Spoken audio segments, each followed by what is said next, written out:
Welcome to the slop farm. Enjoy the video. You begin by making sure compatibility is settled. Check your Final Cut Pro version and Mac OS.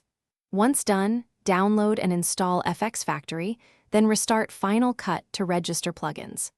Open the Fxfactory application to activate any purchased or trial plugins. This step lets Final Cut discover them. You do this now because an incomplete activation prevents effects from appearing. Make sure to enable only the plugins you plan to use to reduce clutter and speed up the effect browser. You should now apply Fxfactory effects by dragging them from the effects browser onto a clip or adjustment layer. This keeps changes non-destructive. Once applied, open the inspector to tweak parameters.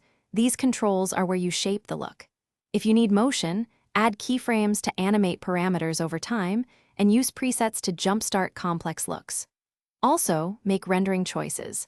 Lower preview quality for faster scrubbing, then bump up final render settings so your export matches the intended fidelity. To finish, render the timeline or specific clips to confirm smooth playback and correct final appearance. Rendering bakes complex effects into frames. Organize FX-heavy areas into compound clips, or use roles to simplify exports and avoid accidental changes. When exporting, choose the highest appropriate render quality, then verify the file. If playback stutters or effects fail to appear, clear the Fxfactory cache, disable unused plugins, and relaunch Final Cut. This common fix resolves most detection.